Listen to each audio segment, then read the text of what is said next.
Sciences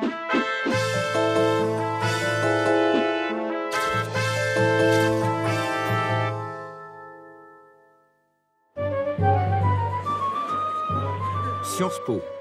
Mitterrand, Chirac, Balladur, Hollande, Macron sont passés par là. Mais aussi Marcel Proust, Christian Dior, Léo Ferré, etc., etc. Grande école de la République, formant les élites de la nation, ouverte cependant depuis plusieurs années aux plus talentueux venant de tous les horizons, ils ne sont plus seulement des fils ou des filles d'eux. Ils ont une vingtaine d'années et ne doutent pas de leurs opinions dans bien des domaines. Monsieur ou Madame la future présidente, bonjour. Nous sommes une génération désabusée, une génération qui a grandi après le 11 septembre, mais pourtant une génération qui a soif d'engagement, qui dans les campagnes, qui dans les villes, qui dans les banlieues s'engage au sein d'associations, au sein de mouvements. On est une génération qui est dans une quête de sens réel, une génération qui veut retrouver une place et qui compte sur vous pour que vous nous le permettiez. Je veux parler du système de mutuelles étudiantes et de sécurité sociale étudiante qui se trouve actuellement dans un état déplorable, avec des retards très forts en termes de remboursement, ou même pour recevoir sa carte vitale, ou tout simplement sa carte de mutuelle. Je voudrais plaider ici pour l'histoire en tant qu'objet d'imagination, c'est-à-dire une histoire qui convoque, qui rassemble, au lieu de fragmenter, à l'heure où le communautarisme nous menace de plus en plus. Cette histoire, on l'a souvent appelée roman national. Ce que je regrette aujourd'hui, c'est qu'on l'ait écartée, au nom de l'objectivité scientifique, historique, mais qu'on l'a pourtant remplacé, ce qui est paradoxal, par une sorte de roman noir. Moi, je ne pense pas qu'il faille commencer l'éducation par la haine de soi. J'aimerais parler des langues étrangères et de l'apprentissage de celles-ci en France.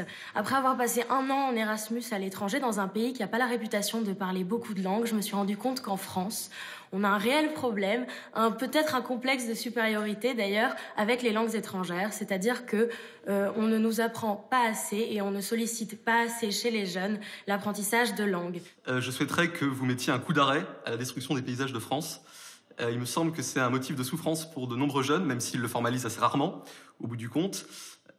Du nord au sud et de l'est à l'ouest, on voit partout apparaître le même genre d'espace sinistre, en lisière des villes et des bourgades, qu'on appelle zone commerciale, ZAC, ou un autre nom technocratique du même acabit. Je connais le tableau depuis mon enfance en région parisienne, et je pense qu'à peu près tout le monde le connaît. Des espèces de gigantesques hangars, blancs et gris, le plus souvent près d'une rocade, où l'on trouve systématiquement la même grande surface de distribution, le même McDo, les mêmes concessionnaires automobiles, les mêmes parkings. C'est une sorte de non-paysage lisse et utilitaire qui métastase un peu partout dans la France périurbaine. Je crois qu'on estime qu'il y a à peu près 60 000 hectares de terres agricoles qui disparaissent chaque année, soit un département tous les 7 ans. Et bien, c'est en grande partie dû au développement de ces funestes ZAC.